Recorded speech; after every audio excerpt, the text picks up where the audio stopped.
नमस्कार. मी तुम्हाला ऐकवत आहे भगवद्गीता. भगवद्गीतेतील अध्याय पहिला, अर्जुन विषदायोग, त्यातील श्लोक क्रमांक 37. यदि अपे एतेन पश्यन्ति लोभ उपहत चेतस कुलक्षयकृतं दोषं मित्रद्रोहे च पातकम्. श्लोक क्रमांक 38. कथं न ज्ञेयम् अस्माभिः पातत अस्मात् निवर्तितुं कुलक्षयकृतं दोषं प्रपश्यद्भिः जनार्दन. अर्थ: हे जनार्दन, लोभाने प्रभावित झालेल्या या लोकांना जरी आपल्या कुटुंबाची हत्या करण्यामध्ये आणि आपल्याच मित्रांशी भांडण करण्यामध्ये दोष नसला तरी सुद्धा कुटुंबाचा नाश केल्यामुळे होणाऱ्या अपराधाची जाण असताना आम्ही अशा पापकृत्यामध्ये का सहभागी होवे. तात्पर्य: एखाद्या क्षत्रियाला विरुद्ध पक्षाने युद्धासाठी किंवा द्यूत क्रीडेसाठी निमंत्रित केले तर त्याने ते नाकारणे योग्य नसते. अशा बंधनामुळे अर्जुन युद्ध करण्यास नकार देऊ शकला नाही, कारण दुर्योधनाच्या पक्षाने त्याला युद्ध करण्यासाठी आव्हान दिले होते. या संदर्भात अर्जुनाने विचार केला की अशा आव्हानांच्या परिणामाचे विरुद्ध पक्षाला अज्ञान असावे, परंतु त्याचे दुष्परिणाम आपल्याला स्पष्ट दिसू शकतात. म्हणूनच ते आव्हान तो स्वीकारू शकत नव्हता. बंधनाचा परिणाम जेव्हा चांगला असतो तेव्हा ते बंधन अनिवार्य ठरू शकते, पण अशा बंधनाचा परिणाम जेव्हा अनिष्ट असतो तेव्हा ते अनिवार्य किंवा बंधनकारक ठरविता येत नाही. या सर्व गोष्टींचा सारासार विचार करूनच अर्जुनाने युद्ध न करण्याचे. श्लोक क्रमांक 39. कुलक्षये प्रणश्यन्ति कुलधर्मा सनातना धर्मे नष्टे कुलं कुत्सन्नम अधर्म अभिभवति उतः. अर्थ: कुळाच्या नाशामुळे शाश्वत वंश परंपरा नष्ट होते आणि यामुळे उर्वरित कुटुंब अधर्म करण्यात गुंतले जाते. तात्पर्य: कुटुंबातील व्यक्तींचे योग्य संवर्धन होऊन त्यांना आध्यात्मिक मूल्यांची प्राप्ती होण्यास सहाय्यक अशा धार्मिक परंपरेविषयीची अनेक तत्वे वर्णाश्रम संस्थेच्या पद्धतीने सांगण्यात आली आहेत.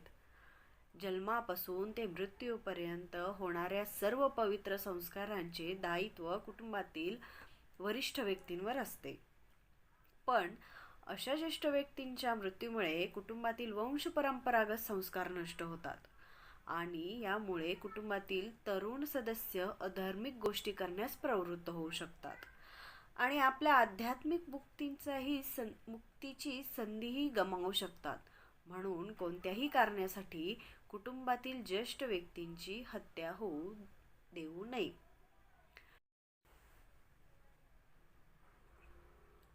श्लोक क्रमांक 40. अधर्म अभिभावत कृष्ण दुष्शांती कुलस्त्रियः त्रिषु दृष्टासु वाष्णय जायते वर्ण संकर.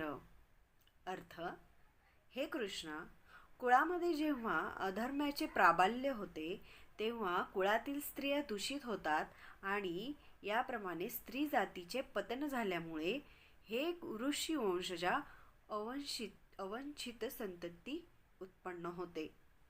तात्पर्य: जीवनातील शांती, भरभराट आणि आध्यात्मिक प्रगती यासाठी समाजातील सभ्य लोकांची संख्या मुख्यतः आधारभूत असते. राष्ट्राच्या आणि समस्त लोकांच्या आध्यात्मिक उन्नतीसाठी योग्य आणि चांगल्या लोकांची समाजामध्ये संख्या वाढावी यासाठी वर्णाश्रम धर्मातील मूळ तत्वांची रचना करण्यात आली आहे. अशी सभ्य संतती स्त्री जातीच्या पावित्र्यावर आणि एकनिष्ठतेवर अवलंबून असते. ज्याप्रमाणे मुले वाममार्गाला लागू शकतात त्याप्रमाणे स्त्रियांचेही अधपतन सहजपणे घडू शकते. म्हणून लहान मुले आणि स्त्रिया या दोघांनाही कुटुंबातील ज्येष्ठ व्यक्तींकडून संरक्षणाची आवश्यकता असते. स्त्रिया विविध धार्मिक व्रत वैकल्य करण्यात मग्न राहिल्या व्यभिचारांच्या वाम मार्गाकडे जाण्यास प्रवृत्त होणार नाही. चाणक्य पंडितांच्या मताप्रमाणे सामान्यतः स्त्री फार बुद्धिमान नसतात आणि त्यामुळे विश्वासूही नसतात. म्हणून वंशपरंपरागत विविध धार्मिक कार्यामध्ये त्यांना सतत व्यस्त ठेवणे आवश्यक असते. या प्रकारे त्यांच्या पावित्र्यामुळे आणि भक्तीमुळे वर्णाश्रम धर्मामध्ये सहभाग घेण्यास पात्र अशा चांगल्या संततीची निर्मिती होईल. अशा वर्णाश्रम धर्माच्या अभावामुळे साहजिकच स्त्रिया पुरुषांसोबत कार्य करण्यास आणि त्यांच्यामध्ये मिसळण्यास स्वतंत्र होतात. व्यभिचाराला अशी मोकळीक मिळाली की अनावश्यक लोकसंख्या वाढण्याची शक्यता वाढते. स्वेच्छाचारी व्यक्तीसुद्धा समाजामध्ये व्यभिचाराला उत्तेजन देतात आणि त्यामुळे मनुष्यजातीमध्ये अनावश्यक संततीचा अमाप वाढ होतो आणि युद्ध, महामारीसारखे संकट बळावते. श्लोक क्रमांक 41.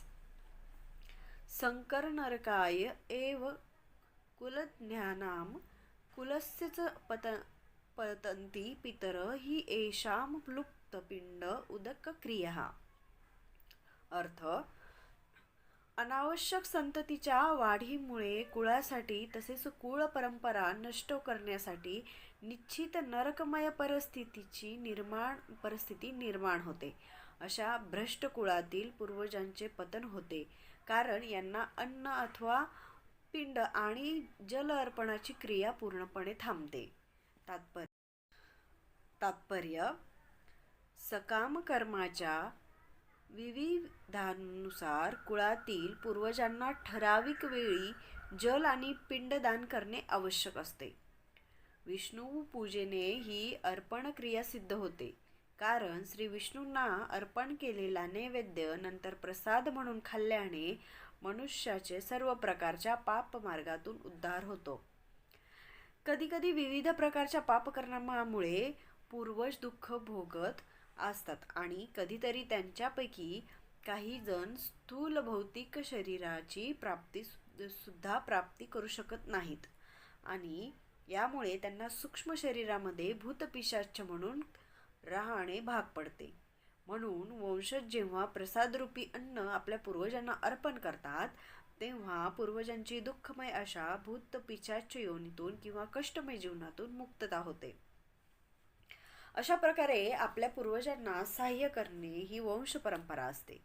भक्ती मार्गाचा अवलंब न करणाऱ्यांना या प्रकारचे कर्मकांड करणे आवश्यक असते. जो भक्ती मार्गाशी संलग्न आहे त्याला अशा प्रकारचे कर्मकांड करण्याची आवश्यकता नाही. केवळ भक्तिमय सेवा करून एखादा शेकडो आणि सहस्त्र पूर्वजांचा सर्व प्रकारच्या कष्टातून मुक्तता करू शकतो. श्रीमद भागवतात सांगण्यात आले आहे, देवर्षी भूतानृप्ता पितॄणां किंकरो नाय मृगीच राजन सर्वात्मनाय शरीरम शरण्यम गतो मुकुंद परिहत्य कर्तम. ज्या सर्व प्रकारच्या बंधनाचा त्याग करून मोक्षदात्या श्री मुकुंद यांच्या चरणकमलाचा आश्रय घेत आहेत आणि पूर्ण प्रामाणिकपणे आणि गांभीर्याने भक्ती मार्गाचा अंगीकार केला आहे, त्याच्यावर देवी देवता, ऋषीमुनी आणि इतर जीव, कुटुंबातील सदस्य, मानवता आणि पूर्वज यांच्या संबंधीची कोणतीही कर्तव्य किंवा ऋणे फेडण्याचे बंधन राहत नाही. पुरुषोत्तम श्री भगवान यांची प्रेममयी सेवाद्वारे भक्ती केल्याने अशा सर्व कर्तव्याची आपोआपच पूर्तता होते.